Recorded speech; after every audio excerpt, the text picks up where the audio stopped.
Chapter 1. The Day My Grief Broke. I buried my husband, but 4 months later, I saw him alive, and everyone told me I was losing my mind. What they didn't know was that he had already moved millions into a hidden company before he died, and my own son helped cover it up. So I took everything to federal investigators, and at 6:12 a.m., they raided his house. He's now facing charges that could put him away for the rest of his life, and the man I buried wasn't my husband at all. I buried my husband 4 months ago. Yesterday, I saw him buying apples like nothing ever happened. I did not scream. I knew. The wind is what I remember most from the funeral. It came off the water sharp and cold, cutting through my coat like it had something to prove. The cemetery sat above the harbor, gray and quiet, and I kept my eyes on the ground because looking up felt impossible.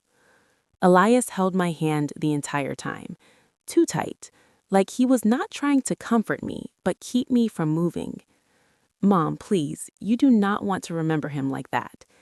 That was what he said when I stepped toward the casket. I stopped. That was my first mistake. I trusted him. I trusted the closed casket.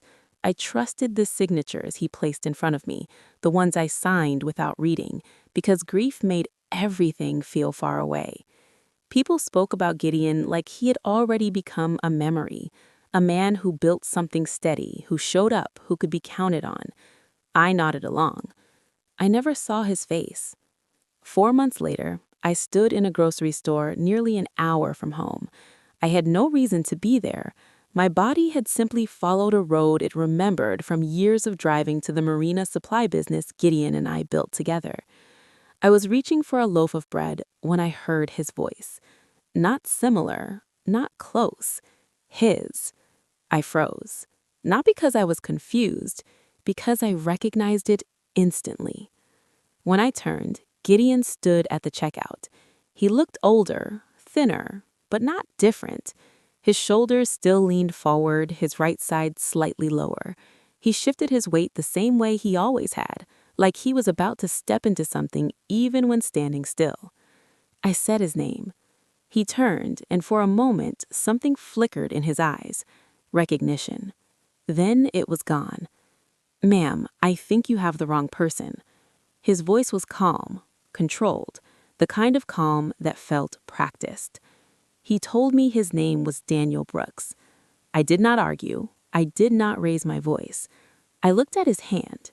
His right hand gripped the basket, and his index finger curved inward, a permanent reminder of an accident at the harbor more than 20 years ago. I had sat beside him in a hospital room while a doctor explained the damage. I had helped him learn how to use that hand again. No one else had that hand. I should have stopped him. I did not. He paid and walked out of the store like I was nothing. That was when it got worse. I followed him. I did not think. I did not hesitate. My body moved before my mind could catch up. He drove a gray SUV I had never seen. Clean, unremarkable, easy to forget. I kept my distance, 2 cars back, then 3, my hands steady even though my pulse was not. We left the main road and turned into a neighborhood I did not recognize. Smaller houses, neat lawns, the kind of place where people noticed who belonged and who did not. He pulled into the front driveway of a pale blue house. I parked down the street. The front door opened before he reached it. A woman stepped outside, mid-50s, comfortable, certain. "Hey, you were late." She smiled like she had been waiting. 2 children ran past her. "Grandpa." He laughed. That was the moment everything shifted. Not seeing him alive, not hearing him speak. The laugh. He bent down, arms open, pulling them close, and for a second it looked so normal that my mind tried to fix it, tried to make it something else. It could not. I gripped the steering wheel and stayed still. He carried the groceries inside. The woman followed. The children stayed close to him, talking all at once. The door closed, and just like that, he was gone again. But this time, I knew exactly where he had gone. I stayed longer than I should have, long enough for a neighbor to glance at my car, long enough for the quiet to feel heavier than it should. When I drove away, I did not go home right away. I circled unfamiliar streets, replaying every detail. His face, his voice, the way he recognized me before he denied it. That was not confusion. That was control. When I finally got home, the house felt different. Smaller, quieter. I went to the hallway closet and pulled out the old photo albums, the ones I had not touched since the funeral. I sat on the floor and opened the first one. There we were, years ago, standing in front of our first warehouse, the one that became Vale Marine Supply, smiling like we believed hard work would keep everything intact. I turned the page, vacations, birthdays, company dinners. Then I saw it. The dates, the gaps, trips that lasted longer than they should have, weeks where he was gone more than usual, receipts from places I didn't remember him mentioning. And suddenly, those business trips didn't feel like work anymore. They felt like something I had never been meant to see. I closed the album slowly, my hands resting in my lap. I was not grieving anymore. I was paying attention. If that man was my husband, then the life I had been living was not real in the way I believed. And if that was true, then the grief I had carried for 4 months was built on something that never existed. I sat there in the quiet, the house pressing in around me, and for the first time since the funeral, I asked the question I should have asked that day. If he was alive, then whose body had I buried? Chapter 2. The Lie I Lived Inside. I did not sleep that night. I sat on the living room floor until the sky outside turned pale, the photo album still open beside me, every image feeling like proof instead of memory. The silence in the house was no longer empty. It felt like something waiting. By the time I reached for my phone, it was close to midnight. Elias answered on the first ring. "Mom?"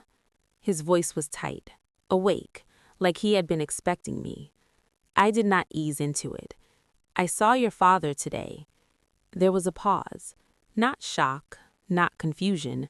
A pause that felt like he was choosing his next words carefully. "Mom, you have been under a lot of stress." I closed my eyes. "Come over." I hung up before he could say anything else. He arrived in less than 30 minutes, too fast for someone who had been asleep. His hair was damp, like he had rushed water over it instead of showering. He stepped into the house and stopped just inside the doorway, like he was waiting to see how much I knew. I held up my phone. "I took this today." It was a photo of the house, pale blue siding, the driveway, the gray SUV. He took the phone, looked at it. Too long. "Looks like him." His voice was careful. I watched his face, not his words. "Why did you not let me see him?" He blinked. "At the funeral." His jaw tightened. "Mom." "No." I stepped closer. "Why?" He looked away. That was enough. The next morning, I did not ask him to come with me. I told him, "We are going back there." He did not argue. That scared me more than if he had. We sat in the car across from the house, engine off, the air heavy between us. Elias stared straight ahead. "Say it." My voice stayed calm. "I am not saying anything until you do." He swallowed. "I do not know what you think you saw. Do not lie to me again." The word "again" landed harder than I expected. That was when he started to break. The front door opened. Gideon stepped outside. Same posture, same walk, no hesitation. Elias leaned forward. "Dad." The word escaped him before he could stop it. Gideon froze for half a second. Then he turned, and this time he did not pretend. Elias opened the door and stepped out. I stayed in my seat. I watched my son stand in front of the man I had buried. They spoke, but I could not hear them. I did not need to. Elias came back 5 minutes later. He closed the door slowly. His hands were shaking. "Mom, do not call me that right now." His face collapsed. "I did not want this." Then tell me what you wanted. He dragged a hand down his face. He is not dead. I did not react. The accident was not real. Still nothing. The body, he hesitated, was not him. Say it. My voice was quiet. You buried someone else. I should have screamed. I should have hit him, but I did not. That scared me more than anything. How? He shook his head. I did not plan it. That is not what I asked. There was a man, sick, no family. They paid someone connected to him. My stomach tightened. They made sure no one could recognize the body. The words settled heavily between us. Gideon handled it. Of course he did. The accident was staged, fire damage, enough to make questions disappear. And you made sure I never saw him. I kept my voice level. He closed his eyes. I thought it would be easier for you. Easier. You decided that for me. He had no answer. Because you would have known. I turned and looked at him. You would have known it was not him. Silence filled the car. How long? He hesitated. Say it. Over 10 years. I let the number sit there. A second life. Noelle? He nodded. She thinks he lost his wife a long time ago. Lost. I almost laughed. And you? I found out 3 years ago. 3 years. 3 years of dinners, holidays, conversations that meant nothing. Why? Because if you knew, you would have left him. There it was again. Not love, not regret, a calculation. And if I left? He met my eyes. You would have lost everything. Everything.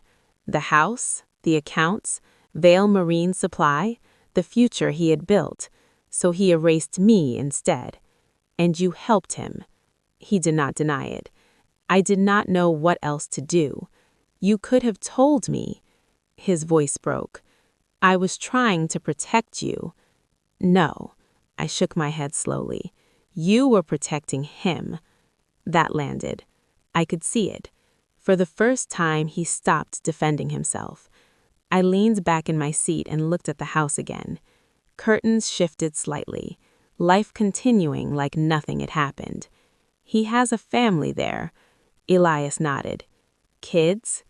They think he's their grandfather. Everything I thought was mine had been divided long before I ever knew. I turned back to him. What else? He shook his head. That's everything. No. My voice stayed quiet. It's not. He looked away. That was my answer. There was more, and I already knew what it was. Money always leaves a trail. I opened the car door. Where are you going? I stepped out. To think. Mom, please. I paused and looked at him one last time. Do not call me that unless you're ready to tell me the rest. His face drained.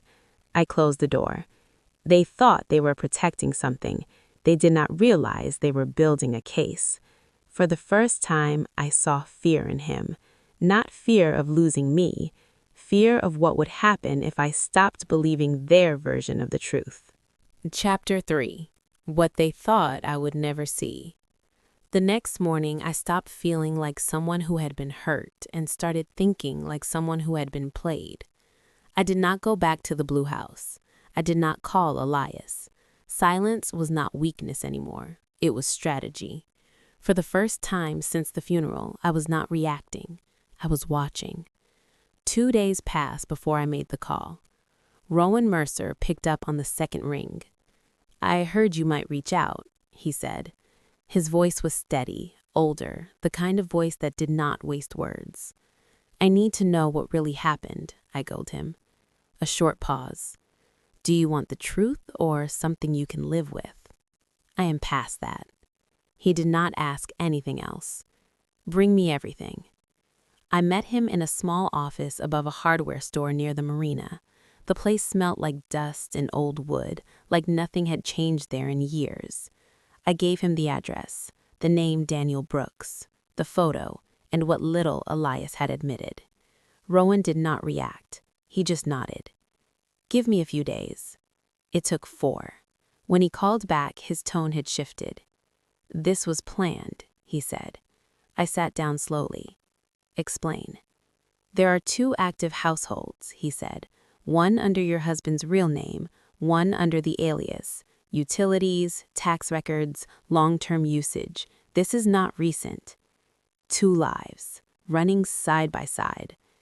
There is also a company that does not belong to you," he continued. "Coastal Ridge Holdings." My stomach tightened. "When was it created?" "About 4 months before the accident." Of course it was. "And the money?" He paused. "Transferred in stages. Larger amounts before the incident, smaller ones after, spread out." "From where?" "Harborline Marine Supply." "My company. The one we built together. That wasn't just money. That was everything we built." "And your son," Rowan added, "is connected to at least 2 of those transfers." I closed my eyes. Not surprised. Not anymore. "There is something else," he said. "There always is. The hospital record from the night of the accident does not match your husband's medical history." I did not move. "Meaning?" "Meaning the man admitted under his name was not him."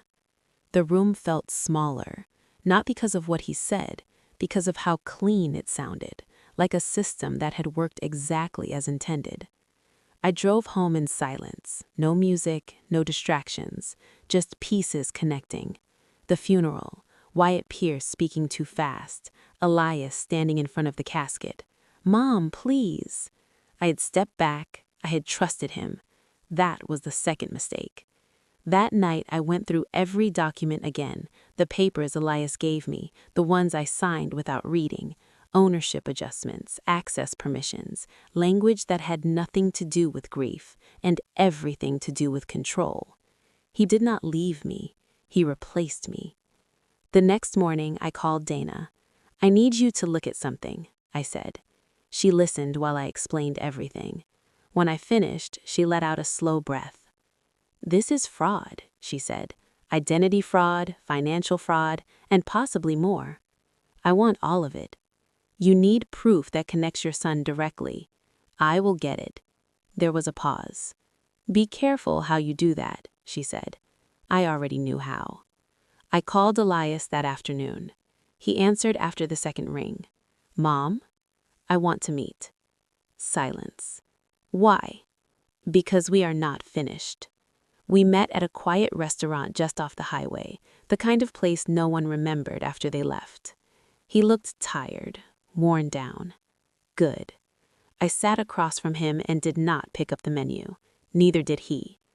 "You should stop," he said. I almost smiled. "You should not have lied." He leaned forward. "You don't understand what you are getting into." "No," I said. "You don't understand what you did." The waitress came and went. Neither of us ordered. I leaned in slightly. "I already know." He froze. "I just need to hear you say it." That was when he realized this was not a conversation. It was a trap. "Where's the money?" His jaw tightened. "Mom, don't do that. You still have enough. That's not what I asked." Silence stretched. Then something in him gave way. "There are accounts," he said quietly. "Where?" "Some tied to the company, some under Coastal Ridge." "How much?" He hesitated. "Close to 2 million before the accident." The number landed hard. "And after?" "Smaller transfers." "To you?" A nod. "And to him?" Another nod. "And the paperwork?" His voice dropped. "You signed most of it." Of course I had. "When?" "After the funeral. You weren't reading anything." I let this silence sit. I wanted him to hear it. "Say it clearly." He closed his eyes. "You approved transfers you didn't understand." My phone sat in my bag, recording every word. I didn't need to check. I could feel it, every sentence tightening around him. When he finished, he looked at me, waiting. For anger, for something. I gave him nothing. I stood up, and that's everything. He nodded slowly. I think so. I picked up my bag. I'm done listening. He stood quickly. Wait. I turned back once. You made one mistake. He stared at me. You thought I would never look. His face lost color. I walked out, and for the first time, everything felt clear. They thought they were protecting something. They didn't realize they were building a case. And this time, I wasn't going to let him walk away. Chapter 4. The Day Everything Fell Apart. The next 3 days did not feel like waiting. They felt like momentum. I handed everything to Dana that same afternoon. The recording, the documents, the transfers Rowan had traced. She did not rush. She read everything twice, her expression tightening with each page. This is not small, she said quietly. Good. She looked at me. Federal investigators are going to want this. Then give it to them. Rowan stood by the window, arms crossed. They built this carefully, he said, but not carefully enough. I trusted them to stay quiet. He nodded. And that is why they are about to lose everything. The filing went in early the next morning. After that, things moved faster than I expected. Accounts flagged, access restricted, names cross-checked across systems that did not miss details. Daniel Brooks started disappearing first. Records froze, accounts locked. The second life began collapsing before Gideon even realized it. By the second day, Dana called. They are moving this up, she said. This is bigger than a family dispute. How big? Big enough that it is not just about you anymore. That was what I wanted. On the third morning, my phone rang before the sun came up. It was Tessa. They took him, she said, her voice shaking. I sat up slowly. When? An hour ago. They came with federal agents. He did not even have time to call anyone. Federal. I let that settle. Is he saying anything? He keeps asking for you. Of course he was. I will call you later. I ended the call and sat there for a moment. Not shocked, not relieved. Focused. The calls started right after. Family members who had been silent for months suddenly found their voices. Corinne was the loudest. What did you do? She demanded. I told the truth. You are destroying this family. No, I said. He already did that. She did not have a response. None of them did, because the truth does not need permission. I picked up my keys.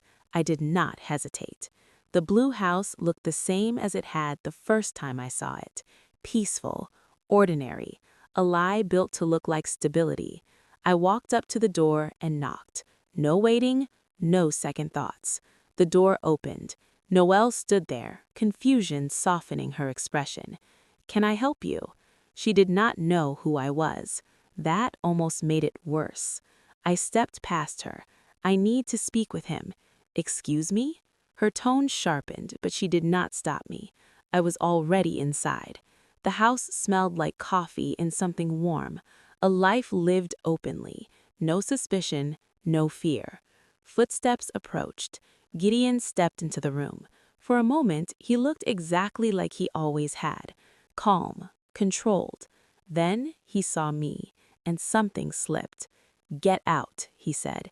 His voice was lower than usual, not steady. I did not move. You do not get to say that anymore. Noelle looked between us. What is happening? I reached into my bag and pulled out the documents. I held them out to her. Read. Gideon stepped forward. Do not. I met his eyes. You do not control this anymore. She took the papers. At first, her eyes moved quickly, then slower. Then she stopped. What is this? That is his real name, I said. That is our marriage. That is the company we built. That is everything he told you did not exist. Her hands began to shake. He told me you were gone. I did not look at her. I looked at him. You did not leave me. My voice stayed even. You erased me. For the first time, his face changed. Not anger, not control. Something else. Noelle took a step back. "You told me she was dead." She looked at him like she didn't recognize him. That was the moment everything broke. The sound of sirens cut through the air outside. Closer, louder. Noelle turned toward the window. "What is that?" I did not move. "You already know."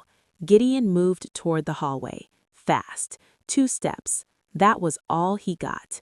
The front door opened. Voices filled the room. Clear. Firm. "Stay where you are." He stopped. For the first time, he hesitated. Hands reached him, pulled his arms back. Metal closed around his wrists. The sound echoed. Noelle covered her mouth. What is happening? No one answered her. They weren't there for her. They were there for him. Neighbors gathered outside, watching, whispering. For the first time, he could not control what people saw. He could not shape the story. He could not disappear into another life. Gideon looked at me, really looked, not dismissing, not pretending, trying to understand. "You did this," he said. His voice was not steady anymore. I held his gaze. "You did this." They turned him toward the door. He slowed as he passed me, just enough. "You think this ends here." I let the silence sit. I let him feel it, the difference between the woman I had been and the one standing in front of him now. "No," I said quietly, "this is where it starts." They took him outside. The sirens stopped. Doors closed. The noise faded. Noelle slid down against the wall, the papers still in her hands. "I didn't know," she whispered. I believed her. That was what made it real. None of us had known. Not completely. I stood there for a moment, looking around the house. The photos, the furniture, the life he'd built without me. Then I turned and walked out. People were still watching, and for the first time, I did not look away. I did not feel small. I did not feel broken. I felt something steady, something final. For the first time, I understood something clearly. I had not lost anything. He had. Chapter 5. What was left of me? The name Daniel Brooks did not survive the investigation. It disappeared from records first, then from accounts, then from anything that could still pretend it was real. What Gideon built in secret began to collapse the moment it was forced into the open. Accounts were frozen. Assets were flagged. Transfers were traced back through systems that did not forget. Not everything came back. That was never how this worked. But enough did. Enough to make the truth visible. Enough to prove what had been taken. Harbor Line Marine Supply stayed where it belonged. The company did not vanish with him. It did not follow him into whatever second life he thought he had secured. What he tried to hide came back to where it belonged. Coastal Ridge Holdings did not last long. It had been built to stay hidden, not to survive scrutiny. Once the investigation widened, it collapsed quickly. Gideon was not just exposed, he was charged. Fraud, identity manipulation, financial crimes that stretched further than even I had known when this began. Dana told me the details one afternoon. "This is not going away," she said. "Good. He is looking at consequences that will follow him for the rest of his life." I did not respond. There was nothing left to say about him. Elias accepted a deal. I heard it from Dana first. "He is cooperating," she said. "He should have started there. He is trying to reduce what is coming." I let that sit. That was his choice now, not mine. I saw him once after that. Not in court, not in front of anyone else, just a quiet room arranged by his attorney. He looked different, not weaker, just aware. "I am sorry," he said as soon as I walked in. I believed him. That was the hardest part. "I know," I said. He looked up, surprised. "I do not forgive you." My voice did not shake. "I love you. That does not change what you did." His eyes filled. "I thought I was helping." "No, I said. You were choosing. He lowered his head. I know that now. I did not stay long. Some things do not need to be repaired to be understood. Noelle left before everything was finalized. Rowan told me. She packed and left in 2 days, he said. She did not know. I know. We had both lived inside the same lie. She just found out later than I did. The house I lived in did not change overnight, but I did. At first, it was small things. The living room, new paint, lighter, cleaner, not tied to anything that came before. I removed what no longer belonged. Photographs, old files, objects that held memories I no longer needed to carry. I did not rush it. I did not need to. Sleep came back slowly, not because I forgot, because I stopped asking questions that had already been answered. Weeks passed, then months. The case moved forward. I did not follow every detail. I did not need to. I already knew how it would end. One afternoon, I drove back to the cemetery, the same hill above the water, the same wind cutting across the open space. I stood in front of the stone with his name on it, Gideon Hale, the date beneath it, a lie carved into something meant to last. I stood there for a long time, not waiting, not hoping, just seeing it clearly. The man buried there was never the man I thought I loved, but the woman who stood here before, she had been real. She had trusted. She had believed. I placed my hand against the stone, not for him, for her. The version of me that never questioned what she was given, the version that thought love meant safety. I let that moment stay exactly as long as it needed to. Then I stepped back. The wind moved again, but it did not feel the same. It did not feel like something was being taken. It felt like something had already been returned. I turned and walked away. I did not look back. There was nothing left there that belonged to me. That night, I sat in my living room, the new paint still faint in the air, the space quiet in a way that felt earned. For a long time, I thought closure would feel like relief, like something lifting. It did not. It felt like clarity, clean, final. I was not the woman who buried her husband anymore. I was not the woman who waited for answers. I was the woman who found them. I did not lose my life. I got it back. And if you've ever had to choose between staying comfortable inside a lie or stepping into something that could break everything you thought you had, then you already understand. So tell me this, would you have walked away and stayed silent, or would you have done exactly what I did?